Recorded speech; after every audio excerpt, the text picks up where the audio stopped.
Hello class, ये video class 12 के लिए है और इसमें चैप्टर 2 बिजनेस स्टडीज़ का जीएसटी का और पार्ट 5। इसमें देखिए हम लोग आज नया चैप्टर स्टार्ट कर रहे हैं जिसका नाम है प्रिंसिपल ऑफ मैनेजमेंट। ठीक है, अब जो प्रिंसिपल ऑफ मैनेजमेंट है उसमें शुरुआत सबसे पहले करना पड़ता है कॉन्सेप्ट ऑफ मैनेजमेंट प्रिंसिपल। ठीक, ये मैनेजमेंट प्रिंसिपल क्या है इसको भी जरा समझिए। जैसे लिखा है, जैसे प्रिंसिपल मतलब होता है सिद्धांत। ठीक है, तो जैसे लिखा है they are the statement of fundamental truth. मतलब क्या है, ये फंडामेंटल ट्रूथ है। ठीक, विच सर्व एज गाइडलाइन, जो गाइडलाइन के फॉर्म में सर्व करते हैं for the decision and actions of managers. Decision और एक्शंस के मैनेजर्स के लिए हेल्प के लिए होते हैं प्रिंसिपल। मतलब जहाँ पे मैनेजर कंफ्यूज हो जाए, जहाँ पे उसके साथ कोई प्रॉब्लम आ जाए, जहाँ पे वो नहीं समझ पा रहा है कि हम कैसे करें, तो ये प्रिंसिपल्स का हेल्प ले सकता है वो। ठीक है, और बड़ा इंपॉर्टेंट चैप्टर है, इससे हर साल कुछ ना कुछ क्वेश्चंस पूछे जाते हैं। ठीक है, तो सबसे पहले हम लोग बात करते हैं नेचर के ऊपर। जो मैनेजमेंट प्रिंसिपल्स हैं इनके क्या नेचर हैं। सबसे पहली बात जो है यूनिवर्सल एप्लीकेबिलिटी। यूनिवर्सल एप्लीकेबिलिटी का मतलब ये हुआ कि ये हर जगह लगेगा। ठीक है, बोले साहब इस इकोनॉमी में लगेगा, इस इकोनॉमी में लगेगा, इस जगह लगेगा, इस जगह नहीं लगेगा, सर्विस सेक्टर में लगेगा, इस सेक्टर में, हर जगह लगेगा, यूनिवर्सली एप्लीकेबल। अभी इसके प्रिंसिपल्स भी आप आगे पढ़ेंगे तो देखेंगे कि ये कोई ऐसी जगह नहीं जहाँ ना लगे। नेक्स्ट पॉइंट है ये जनरल गाइडलाइंस हैं। मतलब इन्होंने बोल दिया कि साहब आपको ऐसा ऐसा करना है, लेकिन समय एवं परिस्थिति के अनुसार, टाइम एंड सिचुएशंस के हिसाब you have to change the things. ठीक है, ये जनरल गाइडलाइन दे दिया, इसको फिर जैसे हिसाब से, अब जैसे एक जनरल गाइडलाइन बनी है कि हमेशा सच बोलना चाहिए।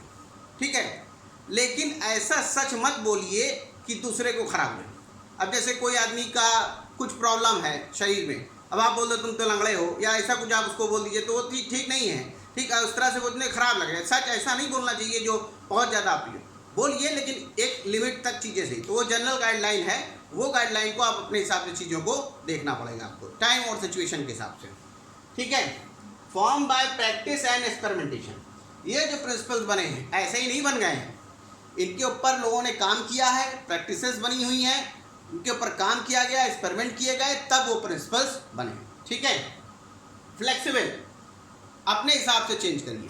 ठीक है, जो भी प्रिंसिपल्स हैं उनको आप अपने हिसाब से चेंज करते रहिए। ठीक है, फिर मैनली बिहेवियर। मैनली बिहेवियर जैसे हमने आपको बताया मैनेजमेंट में man material machine money method 5M के बारे में बात किया, तो इसमें मैन से ही रिलेटेड चीज़ें मैनली बिहेवियर के लिए। ठीक है, कॉज एंड इफेक्ट, कोई चीज़ क्यों हो रही है, उसका इफेक्ट क्या आएगा, वो हमेशा इसके बीच में रिलेशनशिप बताएगा।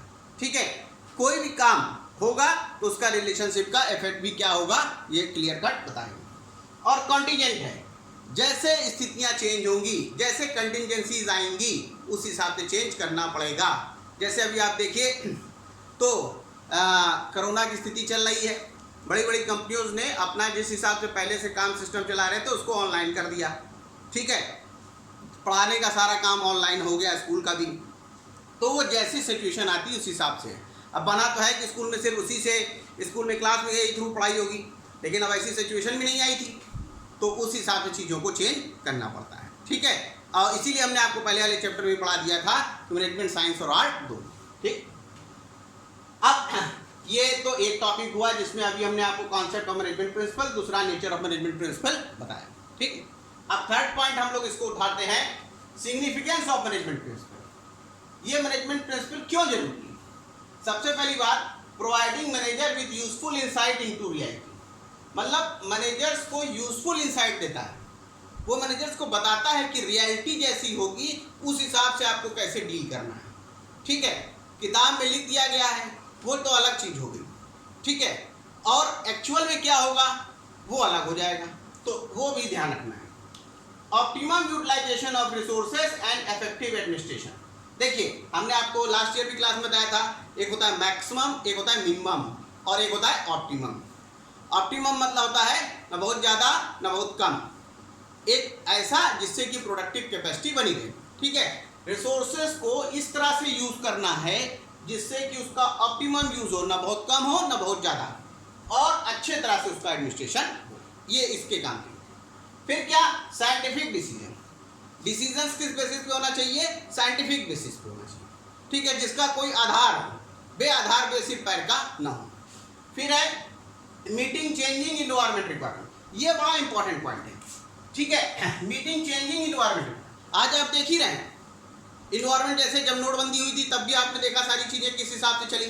अब आप फिर से ये देख रहे हैं लॉकडाउन की सिचुएशन कोरोना की, उस हिसाब से सारा मैनेजमेंट, सारे जगह का मैनेजमेंट, चाहे वो सर्विस सेक्टर हो चाहे प्रोडक्शन सेक्टर हो, सब चीज़ें चेंज हो गई।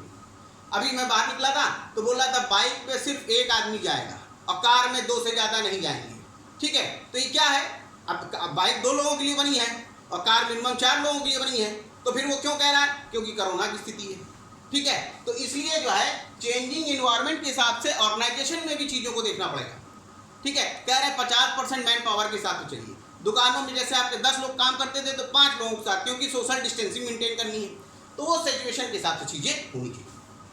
फिर फुलफिलिंग सोशल रिस्पॉन्सिबिलिटी, ये भी एक बड़ा इंपॉर्टेंट है, ठीक। हमने आपको पहले भी बताया था कि कोई भी ऑर्गेनाइजेशन हो, चाहे जितनी बड़ी कंपनी हो, ठीक है, चाहे टाटा की हो, चाहे बिरला की हो, चाहे रिलायंस हो, चाहे कोई भी हो, रिसोर्सेज कहाँ से लेती है? सोसाइटी को। अपने प्रोडक्ट और सर्विसेज कहाँ बेचती है? सोसाइटी को। तो इसलिए उसको सोसाइटी को भी ध्यान रखना पड़ेगा, अच्छे प्रोडक्ट दे, चीप रेट पे दे, मुसीबत के समय काम आए, ठीक है, और ये सारी चीज़ों को सोसाइटी का डेवलपमेंट के लिए भी काम करना पड़ेगा। फिर management training education and research, देखिए मैनेजमेंट को प्रॉपर ट्रेनिंग होनी चाहिए, उसको प्रॉपर एजुकेशन दिया जाए और रिसर्च बेस होना चाहिए।